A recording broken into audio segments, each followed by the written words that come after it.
I learned this about 20 years ago. You know? Right. Oh, this No which doubt. brings No me to doubt. this. You asked me about my background. This is I'm going to give you a story that pretty much sums up where I'm at. Okay. When I was in my 20s,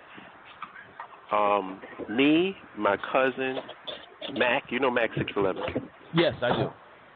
A couple other friends, we all got together. We was listening and basically just absorbing in this information in the so-called conscious community. Right. And we came to the conclusion that, wait a minute, you got the Hebrew Israelites, you got the Nation of Islam, you got the 5% Nation, you got the, I think Dr. York was out at that time, the Ansar Allah Muslims and all this other stuff, the Moors. You had all of these different factions and all these different groups. And in our naivete as young people, we said, wait a minute, all of these groups admit in one way or another that the problem is that white dude. Now they may have like a different histories for how this came about or where he came from and all that other, but the basic premise, they had a common denominator that the white guy was the problem. So we said, well, wait a minute. If that's the case, why don't we get these groups together? Because they can, that's their common denominator. We can work off of that. That one suggestion, that one thought that we had as young people basically transformed my entire life. Because when we went to get these groups together, we realized an ugly truth. These groups are not about anything but themselves. Profound.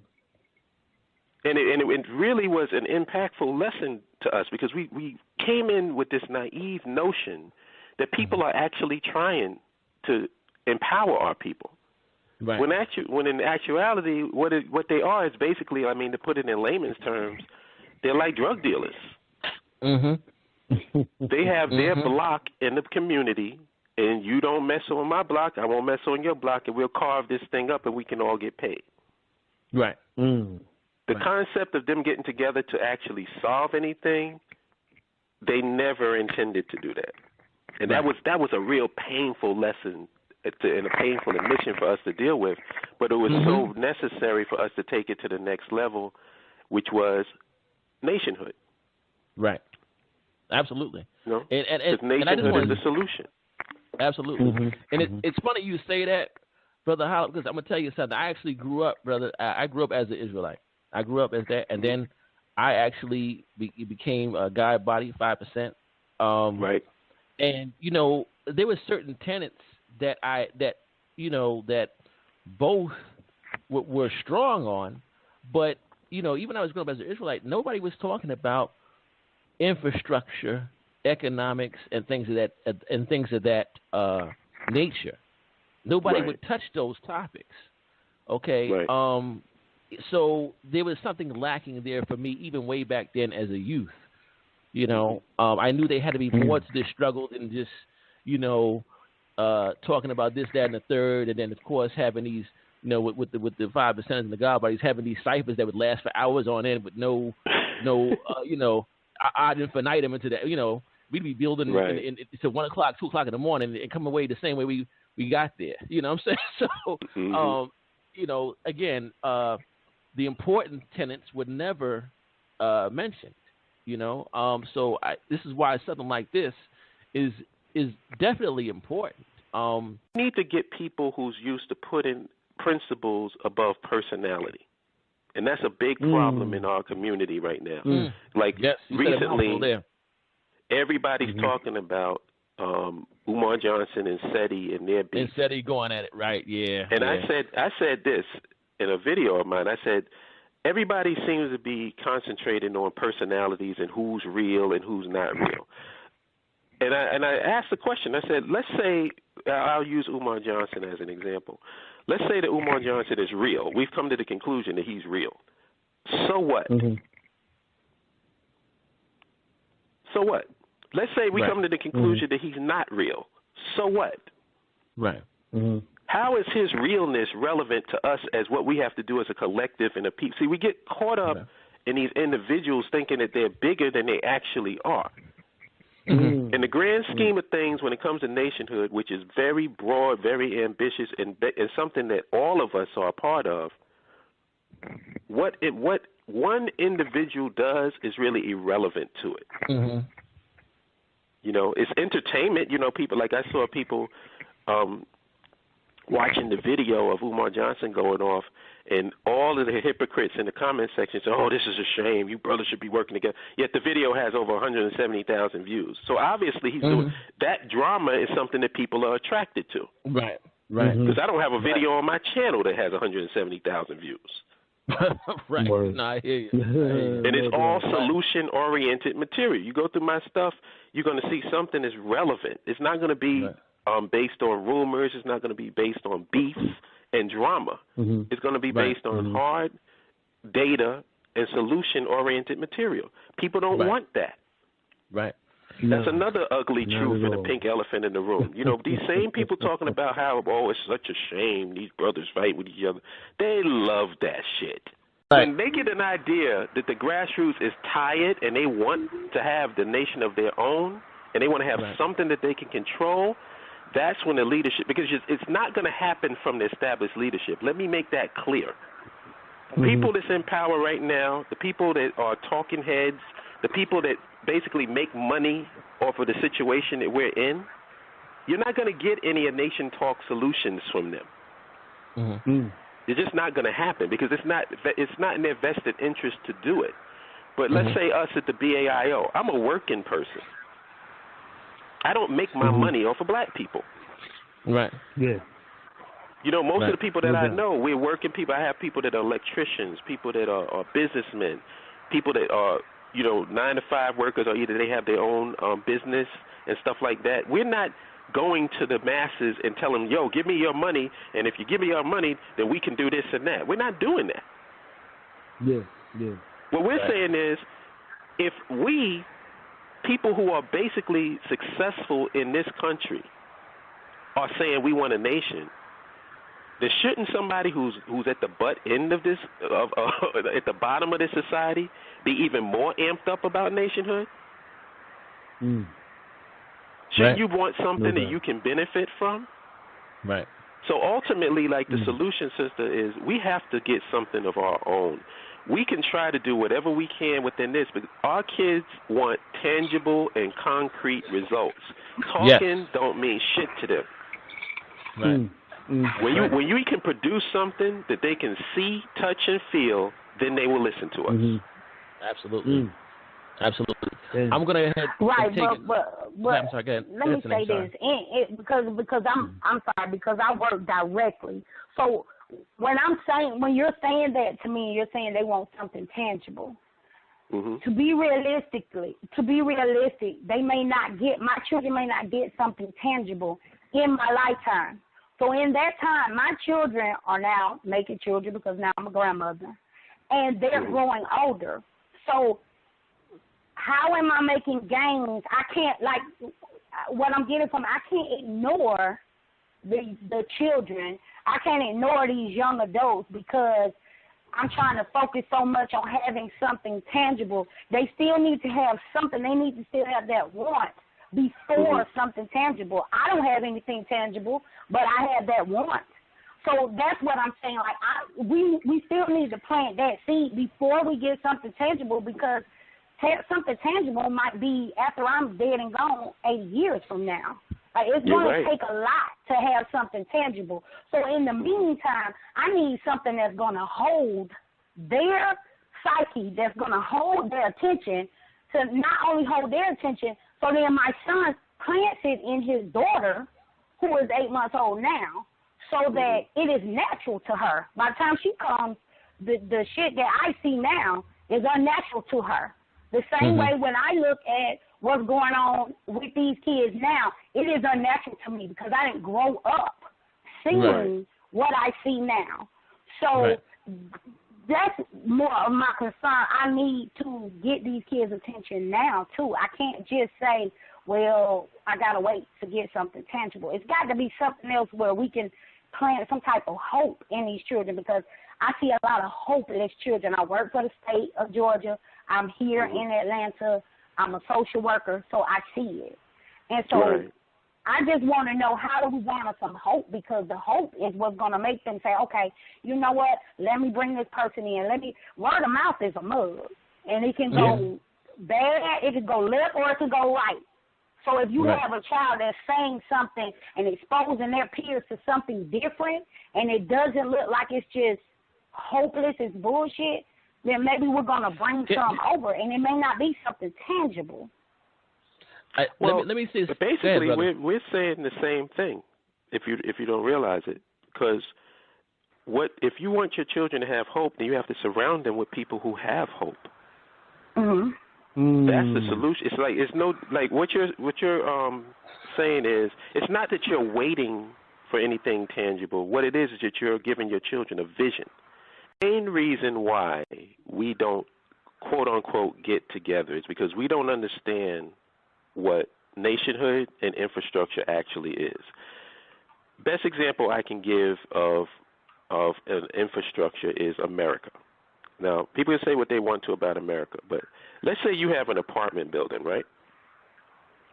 Within that apartment building, there are people who have all different types of ideologies. You can have Christians, Muslims, atheists, homosexuals, anything. Whatever different ideology or lifestyle you have can all live in that same building. Those same people pay rent to the building. Those same people ride on the subways and the buses. Does the subway and the bus ask you, oh, did you fast today before it takes your money? Not at all, not at all. You know what I'm saying? The infrastructure doesn't care about these, your personal ideology. You're there to power the system that was created. And this is the thing that we don't seem to understand. A lot of the conversations that we have in our culture is moral conversations, like personal lifestyles and choices. That's where the level of the conversation is. And as long as it stays on that level, you're never going to get the big picture as to what it takes to form a nation, what it takes to maintain a nation. Infrastructure doesn't care about your religion. Mm-hmm. When you ride down that road and that highway and you pay that toll, nobody is asking you that are you fasting, are you vegan, or what? Nobody cares about that. So we're talking about basically the reason why we can't get together, because we're talking about shit that's irrelevant. We need to start talking about, I think that the common denominator for most people, regardless of their race, not their race, their religion and their lifestyle, is economic opportunity, whether their children are properly educated, whether their neighborhood is safe. You know what I'm saying? These are things that everybody can relate to. Absolutely. And the role of government, as far as I'm concerned, is to take care of the people, to provide the basic needs of the people. Because if not, what the hell is the use for a government? Why support a government if the government is not taking care of you? So that's why everybody talks about socialism, to me, is an idiot. The government itself is socialism. Right. You know, like everybody want to pick and choose what. Like when you put your money and you pay taxes, you're paying for roads, highways, all this other stuff, all this infrastructure that everybody benefits from. Public school is paid for by what? Taxes. Right. So when people, like, that's why it was killing me. Like when people say, "Oh, free tuition in university, that's unbelievable." How is it unbelievable when you're doing it now on a public school level? Mm-hmm. Right.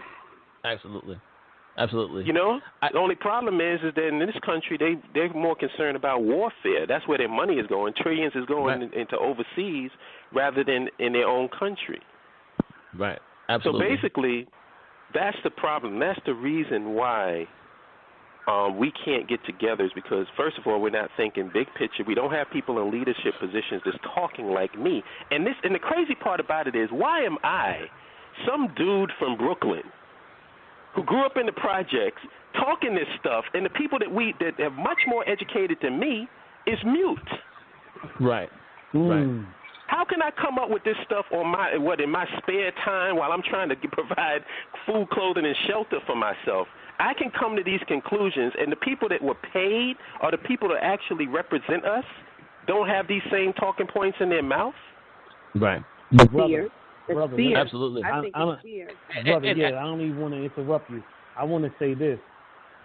Talking points, like you said, when you have individuals that have power and they have something to lose, and I'm telling you, cats, if you haven't heard my man, please go to his fucking YouTube page and listen to his talking point smashes. Absolutely. Goddamn. Absolutely. He said some shit that was profound and prolific in the whole 9 yards.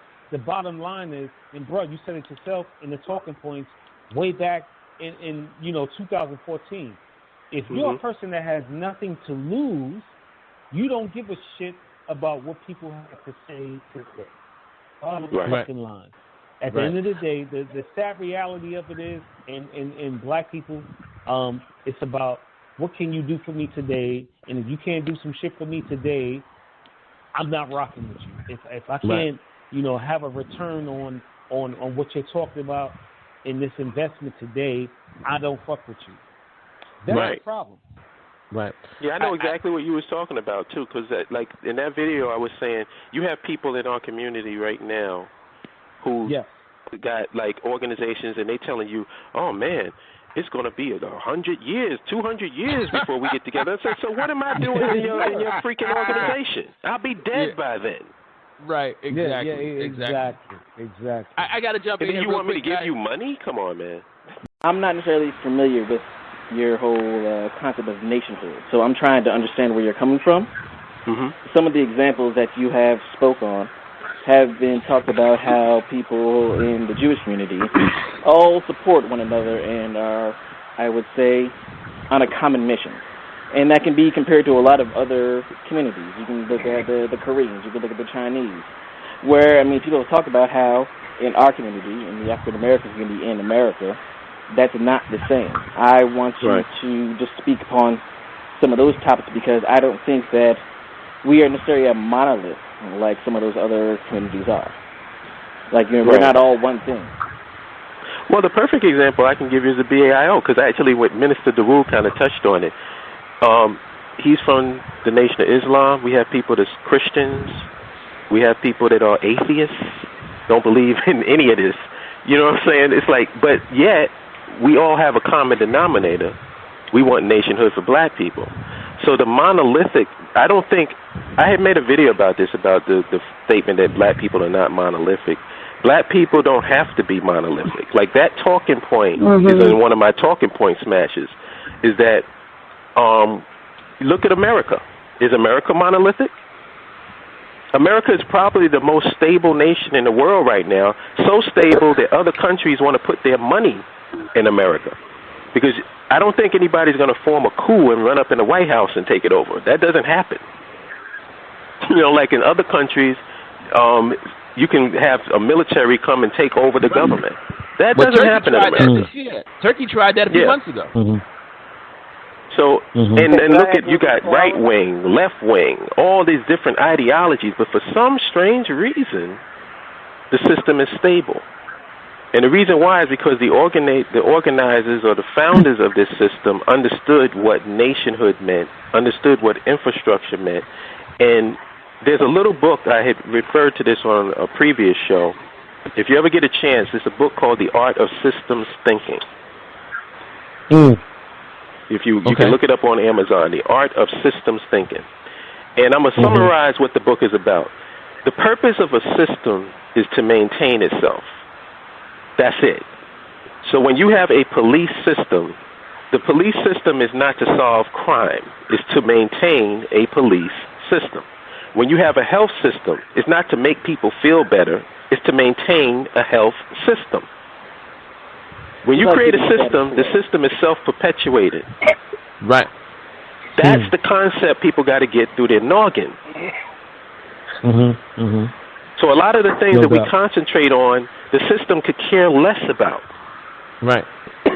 And that's why there's no, like in America, there's no need to have, like everybody has this thing in their mind that when there's a conspiracy, a bunch of people got together in a room and there's, smoke and stuff in the dark and they came up with some master plan. It doesn't work that way. Conspiracies are more organic than anything else. If you're at a job, right? I'll use this as an example. This is one that people can easily understand because we've all dealt with it. Yeah. You have people at a job that have been there for 20, 30 years, right? And then you have somebody who just came into the job. Now, let's say this person that comes into the job is very ambitious and they want to skip, the process, and they want to get straight to the top. Does it require all of those veterans to go in some dark room and come up with a conspiracy to keep that person from doing that? Or does everybody universally say, oh, no, I've been here for 30, 40 years. You ain't coming in here skipping and going straight to the top. And each one of those people in their own way will do what they can to keep that person in their place. It's organic. It's not planned out. It's nothing that you have to go and do some type of master plan with. The system maintains itself. Right. Yeah, it's spontaneous and spur of the moment at that particular time. Got you, brother. Right. Got you. Yeah. Damn. Can I add to your thought, big brother? Sure. The thing about it is that we continue to point to the Jews, the Chinese, Italians, and we point to what they have without pointing to how they got it. Right. And as we always say, you cannot have a Chinatown without China. You cannot have a Crown Heights without Israel. So what we're saying is that when you talk about monolithic thought amongst black people, infrastructure is the uniting principle. Infrastructure is what everybody wants to control, whether they know it or not. Infrastructure is what everybody wants to possess, whether they know it or not. And the BAIO is built off of attracting brothers and sisters who are involved in science, technology, engineering, and mathematics. These brothers and sisters will be responsible for building, maintaining, and controlling infrastructure once we acquire land. So therefore, once we have that, it won't matter if you're a Jew, a Muslim, or whatever it is you are. You just know that in order to be a part of a nation and to have patriotic connection to it, you have to pay into and want to maintain that infrastructure. And we can argue about more stuff later. But the problem that's always been in the black community is we don't have no possession of land or infrastructure. So we arguing over these little things like, are you gay or are you biracial and stuff like that. When in reality, you light skin, you dark skin. Not come before infrastructure. Right. I see light-skinned and dark-skinned people swiping that Metro card and getting on the train. That system does not care. That's it. Right.